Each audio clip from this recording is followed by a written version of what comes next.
नमस्कार दोस्तों and I welcome you to Deep concept. दोस्तों, हमारे देश की नई पार्लियामेंट बनकर तैयार हो गई है, लेकिन उसके इनॉग्रेशन को लेकर एक कंट्रोवर्सी स्टार्ट हो गई है, जिसको लेकर 19 राष्ट्रीय और क्षेत्रीय दल यहाँ पे बहिष्कार करने की बात कह रहे हैं कि हम लोग इसके अंदर पार्टिसिपेट नहीं करेंगे।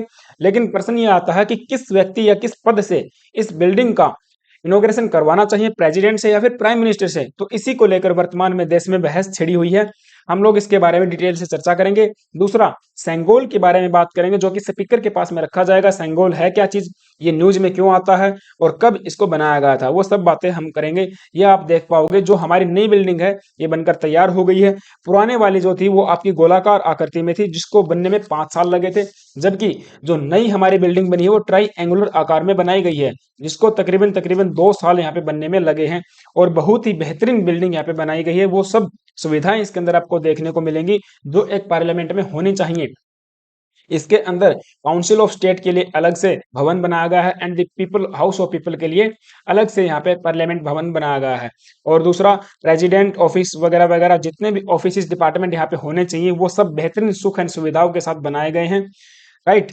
और लाइटिंग की भी काफी अच्छी व्यवस्था की गई है। इसके टॉप में आपको पता अशोक स्तंभ रखा गया है, उसके लेकर भी एक कंट्रोवर्सी स्टार्ट हुई थी कि इतना आक्रामक रूप से आपने अशोक स्तंभ को क्यों बनाया गया है। अब ये संगोल जो रखा गया है उसको लेकर भी।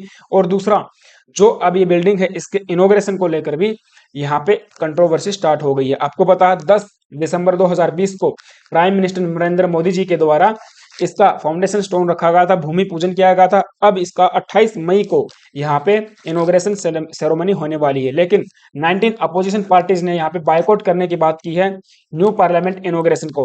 Undemocratic act, not new to PM Modi, की जो अनडेमोक्रेटिक एक्ट है प्रधानमंत्री जी के लिए नया नहीं है, ऐसा अपोजिशन का कहना है। Soul of the democracy sucked out, opposition boycott parliament opening.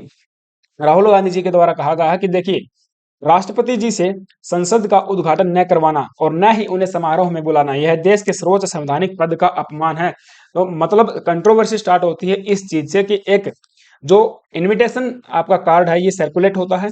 आपको पता है किसी भी सेरेमनी के लिए इनविटेशन भेजना बहुत जरूरी होता है।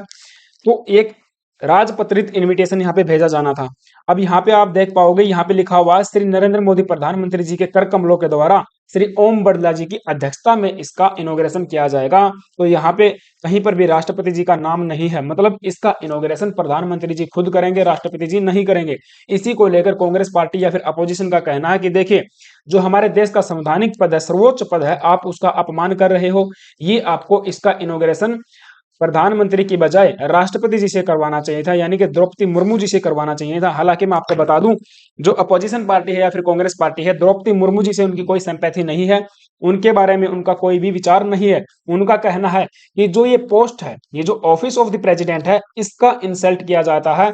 ये जो संवैधानिक पद है, सुप्रीमेसी है, इसकी आप अवहेलना या फिर इसका वायलेशन आप कर रहे हो। संसद अहंकार की ईंटों से नहीं संवैधानिक मूल्यों से बनती है, ऐसा राहुल गांधी जी के द्वारा आरोप लगाए गए हैं या फिर दूसरी अपोजिशन पार्टीज के द्वारा। लेकिन इसी दौरान वाई एस जगनमोहन रेड्डी, जो कि तेलंगाना के सीएम है, बहुत बेहतरीन सीएम है, इनके द्वारा ट्वीट किया गया कि I congratulate PM Modi ji for dedicating the grand majestic and spacious parliament building to the nation. Parliament being the temple of democracy reflect our nation's soul and belong to the people of our country and all parties, political parties. तो देखिए, हमारे देश के लोगों से belong करती है, सभी पॉलिटिकल पार्टीज से बिलोंग करती है, किसी एक व्यक्ति को रिप्रेजेंट नहीं करती है। तो इस प्रकार से बायकॉट करना कहीं ना कहीं सही नहीं है। आप सब इसके अंदर पार्टिसिपेट कीजिए, ऐसा इनका कहना है। बाकी डिटेल से बातें करेंगे, बट आगे बढ़ने से पहले आप सभी से रिक्वेस्ट है, प्लीज अगर आप चैनल पे नए आए हो तो एक सब्सक्राइब जरूर कर लेना और बेल आइकन को प्रेस कर देना। अब 28 मई को यहाँ पे इसका इनॉग्रेशन सेरेमनी आयोजित की जाएगी पार्लियामेंट बिल्डिंग की, लेकिन इसका इनॉग्रेशन प्राइम मिनिस्टर करेंगे। इसी चीज को लेकर कांग्रेस पार्टी अपोजिशन का कहना है कि देखिए, ये कंप्लीटली साइडलाइनिंग करता है प्रेसिडेंट द्रौपदी मुर्मू को एंड इंसल्ट करता है the high office of the president, जो कि आपका वोलेट है the letter and spirit of the constitution. और इन्होंने आर्टिकल 60 और आर्टिकल 111 का हवाला भी इसके रूप में दिया है कि देखिए, आर्टिकल 60 और 111 का भी वोलेशन है और ये अनएक्सेप्टेबल है। तो अनडेमोक्रेटिक एक्ट सत्तारूढ़ पार्टी के द्वारा किया जा रहा है, ऐसा अपोजिशन पार्टी का आरोप लगाया गया है, राइट। ये एक ज्वाइंट स्टेटमेंट इनके द्वारा दी गई, जिसमें आप देख पाओगे 19 क्षेत्रीय और आपकी राष्ट्रीय महत्व की पार्टीज ने यहाँ पे साइन किए और अपना स्टेटमेंट दे दिया कि हम लोग इसके अंदर पार्टिसिपेट नहीं करेंगे।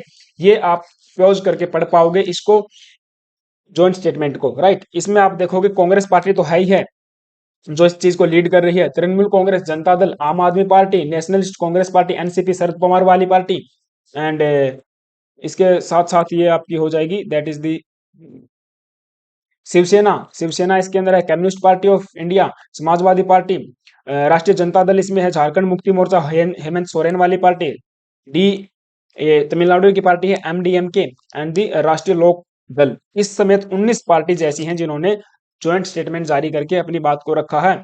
अब देखिए इस चीज का सरकार के ऊपर क्या कहना है।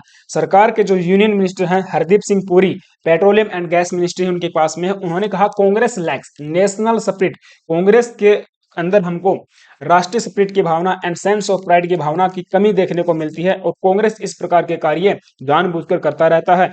देखिए इन्होंने हवाला दिया है एक रिपोर्टर्स को एड्रेस करते हुए कि अक्टूबर 1975 के अंदर पार्लियामेंट एनेक्स बिल्डिंग का यहाँ पे इनॉग्रेशन किया गया था प्राइम मिनिस्टर इंदिरा गांधी जी के द्वारा, राइट। तो ये जो एनेक्स है मैं आपको बता दूं, जो पुरानी बिल्डिंग थी उसके अंदर समय समय पर हमको चीजों की जरूरत पड़ती रहती है, तो इसीलिए एक एनेक्स, पार्लियामेंट एनेक्स बनाया गया था जिसका इनॉग्रेशन इंदिरा गांधी जी के द्वारा किया गया। और इसी कड़ी में राजीव गांधी जी ने 15 अगस्त 1987 को पार्लियामेंट लाइब्रेरी का इनॉग्रेशन किया था, उसका फाउंडेशन स्टोन रखा गया था। और ये चीज नई नहीं है कि प्राइम मिनिस्टर किसी चीज का फाउंडेशन स्टोन रखे या फिर किसी चीज को इनॉग्रेट करे, ये शुरुआत से ही होता आ रहा है, ऐसा अब सत्तारूढ़ पार्टी का कहना है। हालांकि मैं आपको बता दूं मल्लिकार्जुन खड़गे जो कि प्रेसिडेंट के कांग्रेस हैं, इन्होंने इस चीज को ऑब्जेक्शन में उठाया, कहा कि जो प्रेसिडेंट मुर्मू है not being invited for the inauguration of the new parliament building and saying the parliament is the supreme legislative body of the Republic of India and the president of India is the highest constitutional authority. और इसीलिए highest constitutional authority होने के नाते से आपने जो inauguration है वो प्रेसिडेंट के पोस्ट से करवाना चाहिए था। ये जो दलित प्रेसिडेंट की आप बात करते हो, ये केवल वोट बैंक है आपका, वोट यानी कि लेने के लिए आपने केवल दलित प्रेसिडेंट बनाया गया है, ऐसा मल्लिकार्जुन खड़गे जी का कहना है। इसीलिए जो शशि थरूर जी हैं आपको पता है, इन्होंने मल्लिकार्जुन खड़गे जी को बैक करते हुए कहा कि भारतीय संविधान के अनुच्छेद 60 और 111 यह स्पष्ट करते हैं कि राष्ट्रपति जी संसद के प्रमुख हैं। और यह काफी अजीब था कि नए संसद भवन का निर्माण शुरू हुआ तो प्रधानमंत्री जी ने भूमि पूजन समारोह और पूजा की, लेकिन उनके पीएम के लिए राष्ट्रपति की ओर से भवन का उद्घाटन नहीं किए जाने को लेकर यह पूरी तरह से समझ से बाहर है और यकीनन असंवैधानिक है, ऐसा कांग्रेस पार्टी का आरोप है। आर्टिकल 60 और 111 का हवाला दिया है, लेकिन हरदीप पुरी जी ने इसका फिर से जवाब दिया।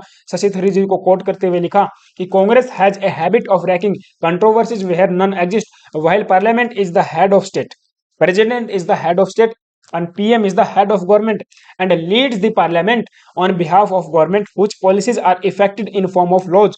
इसीलिए जो प्रेसिडेंट है is not a member of the either house. आपको पता है प्रेसिडेंट किसी भी हाउस के मेंबर यहाँ पे नहीं होते हैं, न ही अपर हाउस के, न ही लोअर हाउस के, लेकिन ये अभिन्न अंग होते हैं आपके पार्लियामेंट के, इनसे मिलकर ही पार्लियामेंट बनती है। ये कहीं ना कहीं बात हमको भी गलत लगी कि हरदीप पुरी जी ने कहा कि वो किसी भी हाउस के मेंबर नहीं है। इन्होंने कहा कि देखिए जो आर्टिकल 60 है और आर्टिकल 11, देखिए आर्टिकल 60 बात करता है ओथ ऑफ द प्रेसिडेंट की।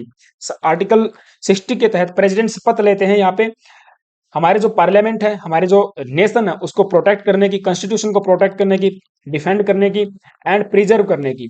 तो कहीं ना कहीं इस चीज का हवाला दिया गया है। दूसरा आर्टिकल 111 बात करता है assent to the bill, means कोई भी अगर बिल आता है तो जब तक राष्ट्रपति जी के एसेंट उस पर नहीं मिल जाएंगे, सिग्नेचर के बिना वो एक्ट नहीं बनेगा, देश के अंदर लागू नहीं होगा।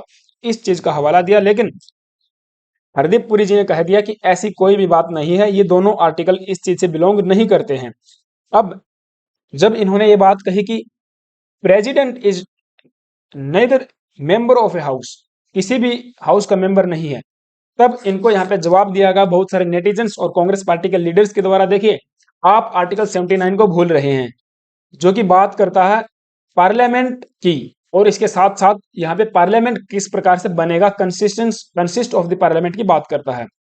यूनियन यहाँ पे देखिए जो आर्टिकल 79 बात करता है कि जो हमारी पार्लियामेंट है वो बनेगी प्रेसिडेंट से, प्लस में काउंसिल ऑफ स्टेट से एंड प्लस में हाउस ऑफ द पीपल से, अर्थात upper house and lower house and president, तीनों इस चीज का अभिन्न अंग होंगे। विदाउट प्रेसिडेंट पार्लियामेंट का कोई महत्व नहीं है।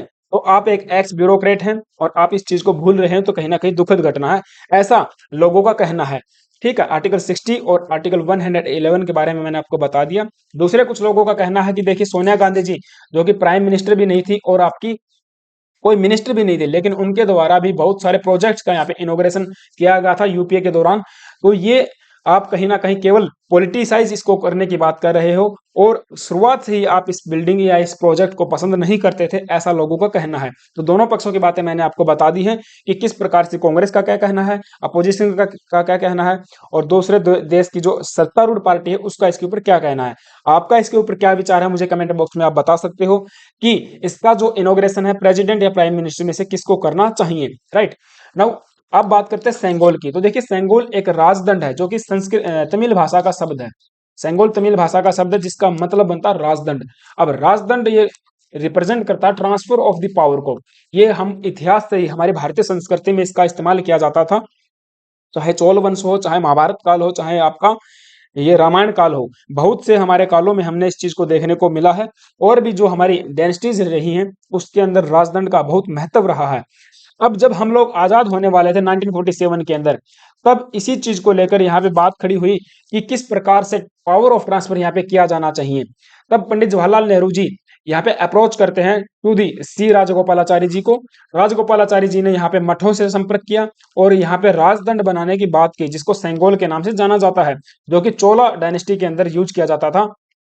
आप देख पाओगे चोला डायनेस्टी में इस प्रकार का राजदंड यूज करके ट्रांसफर ऑफ द पावर यानी कि सत्ता का हस्तांतरण किया जाता था।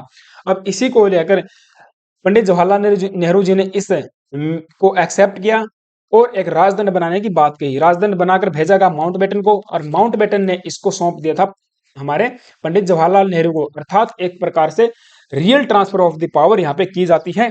आप देख पाओगे कि हाथ मिलाकर पावर को ट्रांसफर करना है या फिर कोई सेरेमनी की जानी है, तो इसी चीज को लेकर यहाँ पे सब ये राजदंड का जो कॉन्सेप्ट है वो सामने आता है। इसके बाद ये सेरेमनी होने के बाद, ट्रांसफर ऑफ द पावर होने के बाद इसको इलाहाबाद के अंदर रखा जाता है, जो इलाहाबाद आपका म्यूजियम है उसके अंदर। अब जब हम आजादी का अमृत महोत्सव मना रहे थे तो जो भी हिस्टोरिक एस्केप्टिव थे उन चीजों को यहाँ पे नजर किया जा रहा था। हिस्टोरिक जो फ्रीडम फाइटर्स हैं हमारे, उनको सम्मान देने के लिए मोदी जी ने एक मिशन चलाया था, उसी दौरान निकल के आता है ये राजदंड। अब इसकी नजर पड़ती है मोदी जी की इसके ऊपर। अब मोदी जी ने इसको काफी प्रभावित किया। अब इस चीज को लेकर फिर मोदी जी ने कहा कि इसको नई बिल्डिंग के अंदर रखा जाएगा। अब ये जो राजदंड है ये अब हमारी नई बिल्डिंग में होने वाला है। Let this Sengol the emblem of just and fair rule and strengthen our nation's bond, ये बात की गई है मोदी जी के द्वारा। राइट, तो ये थी आपकी सेंगोल या फिर राजदंड की बातें जो कि नई बिल्डिंग में रखा जाएगा। वो सारी बातें मैंने आपको बता दी हैं। अब आपका इसके ऊपर क्या विचार है मुझे कमेंट बॉक्स में जरूर बता सकते हैं। अगर आप वीडियो पे नए आए हो, यहाँ तक पहुंच ही गए हो, तो रिक्वेस्ट है एक लाइक कर दीजिए, दूसरा वीडियो चैनल को सब्सक्राइब भी कर लेना। Thank you guys, have a nice day, stay tuned and stay with us.